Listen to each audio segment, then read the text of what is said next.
accueillons donc Dandelion et Pod de l'Université de Rennes 2 pour une communication intitulée « Le plurilinguisme comme tentative de réappropriation des enjeux collectifs ». Ok, bonjour tout le monde, désolée pour ces petits soucis techniques de démarrage. Donc moi je suis en thèse d'études théâtrales et du coup je trouvais que c'était pertinent justement de commencer par une citation justement pour voir ce que le théâtre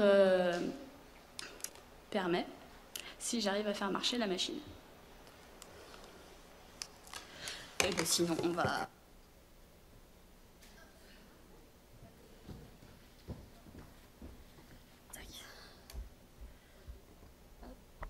On, 1, 2. C'est bon, vous m'entendez là? Parfait. Et ici ça marche. Et une victoire contre l'homme sur la machine. Bref. Donc, the show must go on. Je voulais justement commencer par une citation, un extrait de pièce de mon corpus, justement pour pouvoir plonger, peut-être la première. Ok, c'est bon là? Non. Ce n'est pas une position très confortable. Non. Je crois que ouais. Les deux sont allumés. Voilà. 1, 2, 1, 2, 1, 2. Ok. Donc, je vous propose de plonger d'ores et déjà dans cet extrait de pièce. Donc, il s'agit de la pièce L'Européenne de David Lescaut, que je vais vous résumer très rapidement.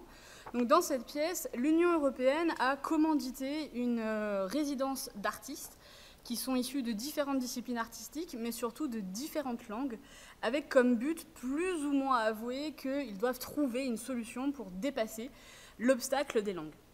Et pour ce faire, ils sont supervisés par une linguiste et une administratrice de l'Union européenne. C'est ces deux personnages qui vont ouvrir la pièce, puisqu'elles arrivent sur scène, et notre linguiste est très surprise de découvrir la foule, magnifiquement interprétée par le public, et donc notre administratrice de présenter la foule en question, puisqu'il s'agit des interprètes de l'Union européenne. Lecture. Celui-là, par exemple, c'est le suédois qui traduit l'allemand. À côté de lui, il y a le suédois qui traduit l'anglais, et à côté, la suédoise qui fait l'italien. Ça, c'est le slovène qui traduit le portugais, et ça, la française qui traduit le castillan. Elle est assise près du polonais qui traduit le tchèque, mais le tchèque qui traduit du polonais, il est là-bas, loin. On leur a demandé de se mettre à côté pour simplifier, mais il n'a pas compris. L'estonien qui fait le lituanien est à côté du lituanien qui fait l'estonien, et ça, c'est bien. Le grec qui fait l'italien n'est pas à côté de l'italienne qui fait le grec, qui est là-bas. Pareil pour espagnol, portugais, portugais, espagnol, tant pis. Voilà le letton qui traduit le slovaque, et là, je reconnais la hongroise qui traduit le français. Elle est entre le finlandais qui traduit l'allemand et l'anglaise qui traduit le grec moderne. D'accord, il n'y a qu'estonien, lituanien et lituanien, estonien qui se sont mis à côté comme il faut, ce n'est pas grave. Monsieur, là, c'est danois, néerlandais, là, c'est espagnol, maltais, maltais, finnois, allemand, polonais, hongrois, slovène, letton, allemand, grec, danois, etc., etc. Ça dure comme ça pendant 3 pages. Donc, comme vous pouvez voir, c'est une citation, c'est une réplique même qui est extrêmement dense, qui est extrêmement longue, et qui est rapidement intercoupée de petites répliques de la linguiste qui va poser des questions. Et pourquoi je trouvais commencer par cet extrait extrêmement intéressant pour nous, c'est que ça nous permet de voir en fait les questions qu'on aborde ici, pour lesquelles il nous faut 3 jours en colloque, nous, pour expliquer. Le théâtre va les matérialiser, va expliquer et va nous les faire vivre finalement. Et donc c'est là que ça devient intéressant. L'européenne, ça appartient à une famille de pièces dans lesquelles le plurilinguisme, c'est le sujet de la pièce. C'est-à-dire, on prend plusieurs personnages qui parlent différentes langues, on les fout dans un même espace, débrouillez-vous pour vous comprendre. Mais les pièces que j'aimerais vous présenter aujourd'hui, elles fonctionnent différemment, c'est-à-dire qu'elles vont utiliser le plurilinguisme comme un outil dramaturgique, au même titre qu'on utiliserait un costume, un décor ou une direction d'acteur, finalement. Donc la question que je voudrais qu'on se pose ensemble, c'est finalement qu'est-ce que l'on raconte quand on arrête de le raconter dans une seule langue? Qu'est-ce que ça fait de passer par des langues différentes? Et donc pour ce faire, je vous propose de traverser très rapidement 2 pièces de mon corpus, qui sont toutes les 2 des pièces monologuées. Donc la première, c'est The Great Disaster de Patrick Kerman, qui nous raconte l'histoire de Giovanni Pastore, un berger italien descendu de sa montagne, dans le but d'aller voir si l'herbe était plus verte ailleurs. Donc il traverse la France, il traverse l'Allemagne, il travaille un peu là où on accepte de le laisser travailler, et finalement il arrive au Havre où il embarque sur le Titanic en tant que plongeur clandestin spécialiste des petites cuillères, un détail essentiel, il les comptera même. Les particularités dramaturgiques de la pièce, l'histoire est présentée de façon non linéaire et non chronologique, ça va être assez important comme on va le voir, et surtout elle est versifiée avec très très peu de ponctuation, donc on est vraiment face à une langue qui est très stylisée. La première occurrence du plurilinguisme, elle se fait dans ce genre d'anaphore, puisque toute la pièce, on a donc Giovanni qui va commencer par « moi, Giovanni Pastore, blablabla, blablabla, blablabla ». Or, il y a des moments où on se rend compte que Giovanni, il change de nom et de prénom. Alors, ça peut paraître très anecdotique, puisque comme vous voyez, il s'agit simplement d'une traduction ou transposition de son nom dans les différentes langues qu'il traverse. Mais c'est déjà assez important pour deux raisons. Déjà, ça nous permet de voir la volonté du personnage de s'intégrer au milieu linguistique qu'il traverse. Et surtout, comme je vous le disais, comme on n'a pas de repères chronologiques, puisque Giovanni il est dans le fond de l'océan depuis au moins un siècle, et qu'il ressasse dans le désordre, on n'a jamais moyen de savoir à quel moment de son histoire on est. Donc ces anaphores-là, quand il change de prénom, ça nous permet aussi de repérer où et quand nous sommes. Donc la langue devient un repère spatial et chronologique. Mais c'est assez paradoxal, puisque du coup, d'un côté, elle devient un repère, un véritable marqueur, mais de l'autre, rajouter une langue, c'est aussi rajouter des informations. Et donc on se retrouve face à une multiplication d'informations qu'on va avoir de plus en plus de mal à trier, d'autant que des fois, on ne peut pas les traduire, on ne peut même pas les comprendre, et qui vont venir complètement flouter cet espace-temps. D'autant plus que là, on est face à un personnage qui est donc coulé dans le fond du Titanic, mais qui va pouvoir aussi nous raconter les Sex Pistols, nous parler de Karl Marshall, donc un peintre spécialiste du naufrage du Titanic et de l'Holocauste. Donc niveau repères spatio-temporels, on est un peu confus, dirons-nous. Autre moment de plurilinguisme, ici, Giovanni vient nous parler de la signalétique présente dans le Titanic. Donc une signalétique qui a pour but de bien séparer les différentes classes du navire, mais il y a un doute, parce que tout simplement, la signalétique du Titanic était-elle vraiment en plusieurs langues? J'ai pas réussi à vérifier quelle langue était la signalétique du Titanic, mais surtout, si on regarde bien, on constate que l'ordre des langues, il n'est pas innocent non plus. C'est-à-dire qu'il est bien dans l'ordre du parcours de Giovanni. On a d'abord l'italien, le français, l'allemand et enfin l'anglais. Et donc il y a une espèce de superposition entre cette signalétique-là et le parcours de Giovanni, et donc potentiellement une confusion dans la mémoire de notre personnage. Et c'est pas innocent, parce que du coup, ce plurilinguisme-là, cette trace de plurilinguisme-là, nous oblige à prendre un pas de recul, finalement, et à nous poser la question de quelle est l'histoire qu'on est vraiment en train de nous raconter. On passe de l'histoire particulière de Giovanni, un personnage fictif, et grâce au plurilinguisme, on se rend compte que peut-être cette histoire, on peut aussi la résumer en disant que c'est l'histoire d'un migrant clandestin qui s'est fait rejeter de partout en Europe pour mourir dans le fond des cales d'un bateau. Et c'est via le plurilinguisme qu'on a cette ouverture et qu'on passe du particulier au général. Seconde pièce que je voudrais traverser avec vous aujourd'hui, il s'agit de Focchio Europa de Nicoletta Esunensu, dans laquelle une narratrice anonyme cette fois-ci écrit une lettre à son père pour lui expliquer qu'elle doit répondre à un concours dont le thème est « Qu'est-ce que mon pays a fait pour moi et qu'est-ce que je vais faire pour le remercier ?» Seul problème, comme elle l'explique, elle n'a pas de pays. Du coup, ça coince un petit peu. Dans cette espèce de lettre un petit peu tordue, elle nous raconte comment est-ce qu'elle a grandi dans le bloc de l'URSS tout en rêvant de l'Europe. Dans les particularités dramaturgiques de cette pièce-là, donc on a le fait que c'est une lettre, on a une forte présence de listes. Je ne vais pas pouvoir en parler beaucoup aujourd'hui, mais ça participe, parce que je vous disais tout à l'heure, sur la surenchère d'informations dans les dramaturgies plurilingues. On a le fait que vraiment on est face à un langage qui est très vulgaire, extrêmement coloré, comme on le voit déjà dans le titre, et cette espèce d'adresse à son père qui apparaît, disparaît, un peu comme ça l'arrange. Dans ce premier extrait, on se rend d'ores et déjà compte d'une chose, c'est-à-dire que, excusez-moi, dans l'histoire du bloc de l'URSS, c'est qu'il y a beaucoup de migration de population, et ça se voit d'ores et déjà dans les familles et dans la structure des familles. Ici, on a 3 générations, et sur 3 générations, on a 3 langues différentes, 3 nationalités différentes. Et ça pose des soucis, puisque au moment où la mère voudrait pouvoir transmettre sa langue, son alphabet à la fille, la grand-mère réagit extrêmement violemment, puisqu'elle prend ça comme une menace directe à l'unité familiale, et donc il y a vraiment une posture de rejet. Bien sûr, ça ne... bien sûr, ça ne s'arrête pas à la famille, ça touche aussi la société plus large, et donc le voisinage. Dans cette scène-là, notre narratrice prend l'ascenseur avec supposément une voisine, en tout cas une habitante du même immeuble qu'elle, et lui demande gentiment à quel étage elle souhaite descendre. Pas de chance, il fallait le demander en russe. Donc par conséquent, l'autre lui signale, et elle, sa réponse, c'est de passer par toutes les insultes à sa disposition, dans toutes les langues à sa disposition pour se défendre. Donc là, le plurilinguisme, il permet plusieurs choses, et notamment, il permet un acte de rébellion. Il permet de montrer déjà le caractère factice de l'interaction sociale, puisque notre narratrice a été extrêmement aimable, mais comme ce n'était pas la bonne langue, elle se fait rembarrer très violemment, donc elle fait la même chose. Ça permet de refuser l'imposition du monolinguisme et surtout de cette langue-là. Et puis surtout, ça permet de récupérer une relation extrêmement ludique à la langue.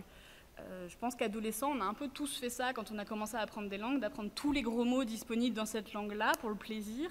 Là, on a vraiment ce caractère-là de jouer avec la langue, à être le plus choquant possible, et autant qu'on peut. Donc il y a vraiment une idée de liberté qui est offerte par le plurilinguisme et qui permet de résister à l'imposition de la norme sociale. Et c'est d'autant plus important que plus tard, justement, notre narratrice parvient enfin à atteindre cette Europe dont elle a rêvé toute sa jeunesse, sauf que pas de chance, c'est la désillusion totale, l'herbe n'est pas plus verte ailleurs, elle n'a toujours pas de pays, elle n'a toujours pas le sentiment d'appartenir à un endroit. Alors, il y a encore cette tentative de recours à la vulgarité pour résister, sauf que cette fois-ci, il ne reste plus que l'anglais hégémonique, il ne reste plus que ce fuck qu'elle est condamnée à répéter en boucle jusqu'à le vider de son sens, et du coup, elle ne parvient pas, comme elle le faisait dans l'extrait précédent, à récupérer cette liberté-là. Donc il y a vraiment quelque chose où ici, le monolinguisme, finalement, la perte du plurilinguisme, traduit bien une espèce de trahison personnelle, une perte de soi. Il y a quelque chose qui est endommagé à partir de ce moment-là, en fait. Et donc, pour conclure, on voit bien dans cette dramaturgie plurilingue que le plurilinguisme n'est finalement pas tellement un obstacle. Il permet des choses très très concrètes. Il nous permet d'un premier côté de repérer les trajectoires des personnages, qu'elles soient géographiques, temporelles ou biographiques. Ça nous permet d'évaluer finalement leur état émotionnel. Et ça nous permet aussi de matérialiser les problématiques que traversent ces personnages-là de façon très concrète. C'est-à-dire qu'au lieu d'expliquer, comme l'extrait que je vous ai lu au début, on vous fait vivre, on vous fait expérimenter ces tourmentes-là, finalement, de manière très efficace et matérielle. Donc le plurilinguisme, ici, est vraiment vu comme un espace de liberté qui permet de recréer ses propres voix au milieu de discours qui sont très verrouillés, très préécrits, très prémâchés, et qui empêcheraient finalement la réflexion personnelle et la créativité. Je vous remercie de votre attention en cette fin de journée.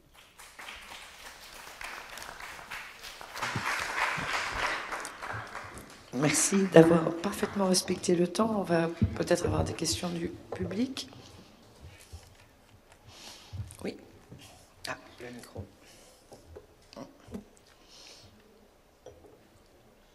Il n'est pas là.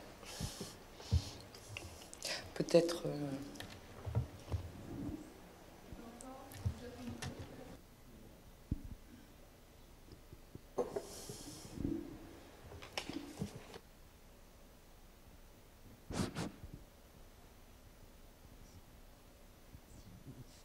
Merci beaucoup pour cette présentation, c'était vraiment passionnant. J'ai une question par rapport éventuellement des mises en scène de ces textes. Je ne sais pas si dans votre corpus vous intégrez des adaptations des mises en scène. Et j'ai eu l'impression avec les extraits, alors j'ai peut-être pas très bien vu, que le multilinguisme reposait sur un peu des processus de traduction en fait. Par exemple, le fuck you juste après remis en va te faire voir, va te faire foutre, etc. Et je voulais savoir si éventuellement dans des mises en scène il y avait des dispositifs de sous-titres ou de surtitres qui sont parfois utilisés. Parce que je sais qu'il y a certaines pièces de théâtre plurilingues qui font une surenchère pendant les mises en scène avec des sous-titres, des surtitres.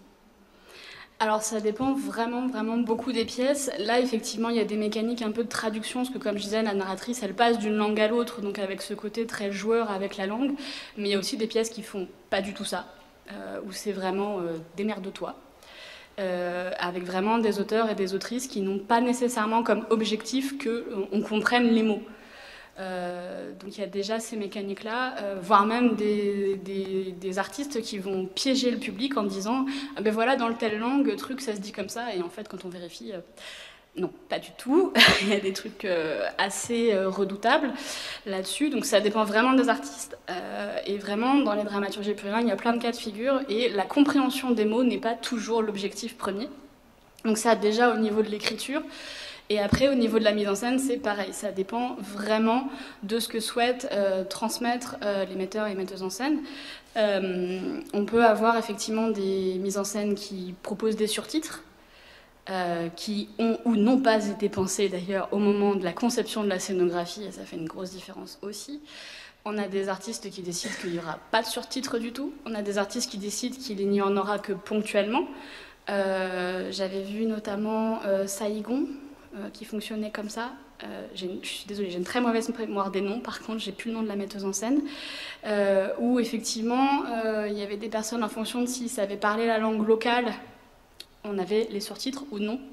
Ce qui voulait dire que nous, on était en empathie totale avec les personnages, parce qu'en fonction de si les personnages avaient accès à la langue des autres et comprenaient ce que les autres disaient, nous on le comprenait ou pas.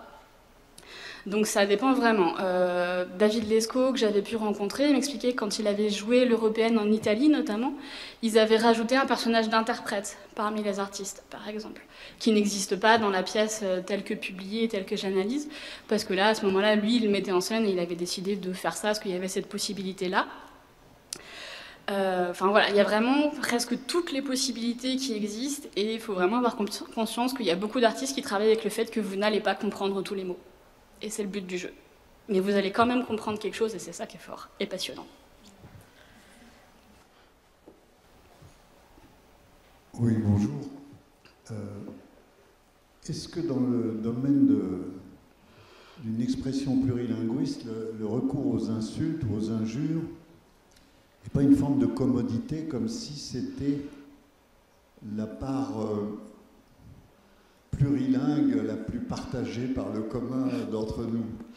Est-ce qu'en fin de compte, si on faisait un micro-trottoir et qu'on demande aux gens quels sont les mots que vous connaissez dans telle ou telle langue, les insultes apparaissent pas comme une espèce d'écume qui permet au moins de pouvoir partager dans ce domaine-là? Alors, c'est pas systématique non plus. Là, effectivement, c'est une autrice qui joue beaucoup avec ça, parce que j'ai une autre pièce d'elle dans mon corpus aussi, où pareil, il y a beaucoup de vulgarités qui reviennent. Donc, c'est pas systématique non plus. C'est même pas si fréquent que ça, en vrai. Donc oui, c'est une ressource qui peut être faite, et notamment pour les raisons que vous dites, parce que du coup, c'est quelque chose qui se partage très facilement. La colère et la violence, en général, ça se partage très bien. Mais c'est absolument pas systématique. Il peut y avoir des choses qui sont, à l'inverse, extrêmement écrites, travaillées et poétisées, avec un travail sur le sens du son, sur les constructions syntaxiques, etc., qui peut être très très précis, du genre à faire bugger le détecteur de langue de Google Translate parce qu'il y a 3 langues dans une seule phrase. Enfin voilà, il y a vraiment beaucoup de choses, et l'insulte n'en est qu'une seule. Je l'ai choisie parce que je trouvais le caractère ludique assez intéressant et évocateur. Moi, si je peux me permettre, j'ai une double question en fait, parce que je voulais savoir par rapport au cadrage théorique justement, si tu te référais à ce qui est tout ce qui relève de la littérature hétérolingue, avec Grootman, et avec la catégorisation des stratégies en fait d'écriture hétérolingue, et notamment justement le théâtre écrit par exemple, les notes de bas de page, la traduction, etc. Est-ce que c'est quelque chose auquel tu as recours? Alors, en partie, j'ai notamment beaucoup travaillé avec le travail de Myriam Suchet, plutôt. Après, je suis une bestiole un petit peu bizarre, je crois, au niveau méthodologique, parce que j'essaie plutôt de croiser pas mal de choses. Donc j'ai effectivement ces outils-là, et j'ai beaucoup utilisé d'outils sociolinguistiques que j'essayais de transposer un peu pour voir ce qui se passait, et d'avoir notamment en tête qu'il y a un peu deux mouvements qui sont parallèles, puisque il y a un mouvement, alors je mets des grosses guillemets, parce que là, avec la fatigue, je ne sais pas quel mot utiliser, donc je prends le premier qui vient. Il y a un mouvement naturel au niveau de la réception, c'est-à-dire qui n'est pas réfléchi. On reçoit l'œuvre comme on peut, avec... moi, j'ai un peu... si vous voyez ce qu'est le chat de Schrödinger en physique, c'est cette expérience où on met un chat dans une boîte, et tant qu'on n'ouvre pas la boîte, on ne sait pas s'il est vivant ou mort. Les dramaturgies plurilingues, elles fonctionnent un peu comme ça. C'est-à-dire qu'en fonction de chacun, en fonction de nos parcours biographiques, de nos compétences linguistiques et de nos connaissances culturelles, on va interpréter chaque pièce complètement différemment et mettre un arrêt, voilà, voir si le chat est vivant ou mort, et tout le monde va avoir cet avis différent. Donc il y a ce côté très immédiat de la réception, alors qu'à l'inverse, il y a un côté très travaillé au niveau de l'écriture, alors que les artistes font avec leur propre subjectivité et en même temps construisent beaucoup tout ça. Donc c'est intéressant d'avoir ces outils de sociolinguistique-là pour le côté de la réception, et de voir comment est-ce que ça va être dirigé plus ou moins consciemment, plus ou moins volontairement par les artistes de l'autre côté. C'est pour ça que j'essaie de croiser un peu les... Ça me permet de souligner quelque chose, et peut-être que ça intéressera pas que toi. C'est qu'on a monté un consortium de recherche justement qui s'appelle Lire et écrire entre les langues. Je ne sais pas si tu connais. Et c'est le consortium LEL, en fait. Myriam Suchet en fait partie, avec l'INALCO, une dizaine de laboratoires, dont, enfin l'INALCO, AMU, etc. Et c'est exactement ça. Tous les ans, on organise un concours de nouvelles plurilingues. Et justement, on a travaillé avec d'autres chercheurs. L'idée, c'est qu'on ait beaucoup de chercheurs de disciplines différentes, les études théâtrales, la sociolinguistique, la littérature, la traductologie et la didactique du français langue étrangère et seconde. Et en fait, l'idée, quand on a fait la première version du concours de nouvelles plurilingues, c'était de faire passer des questionnaires après au jury, pour voir un peu la réception, parce qu'on était très étonnés. Il y avait des nouvelles qui avaient beaucoup plu à certains et pas du tout à d'autres, alors que bon, c'était les mêmes textes. Ouais, donc on a essayé de gratter un peu ça. Ça pourrait t'intéresser sûrement de rejoindre ce consortium. Et le colloque est à Aix-en-Provence en juin prochain. D'accord. Lire et écrire entre les langues. Je note. Est-ce que nous avons une autre... Je voudrais en poser une. Non. Est-ce que... prolongement de ce que vient de dire Amélie Lecomte, est-ce qu'il existe une sorte de communauté artistique dans le domaine de la dramaturgie plurilingue? Est-ce que c'est, voilà, quel est un peu le phénomène? Il y a un phénomène, effectivement, c'est-à-dire que moi je travaille sur ça depuis que je suis en mémoire, donc ça commence à dater, et à l'époque tout le monde m'a dit mais tu vas jamais trouver de pièces dans ton corpus. Et déjà, j'en trouvais quand même quelques-unes à l'époque. Et en fait, aujourd'hui, au TNB, donc Théâtre National de Bretagne à Rennes, c'est presque 4 ou 5 pièces par an qui sont plurilingues. Donc il y a vraiment un phénomène et un intérêt pour le plurilinguisme dans le théâtre contemporain qui est très fort et qui va en s'amplifiant depuis que j'ai commencé à travailler là-dessus. Par contre, il n'y a pas de communauté, comme on aurait pu le dire, des surréalistes à l'époque, etc. C'est vraiment des artistes qui travaillent comme ça. Moi, je l'ai nommé dramaturgie plurilingue parce qu'il fallait bien que je nomme mon objet d'étude. Mais a priori, il n'y a pas nécessairement de mouvement. Mais il y a de plus en plus d'artistes, effectivement, il y a une conscientisation de cette problématique-là et une envie d'aller s'y frotter qui est de plus en plus revendiquée, d'ailleurs.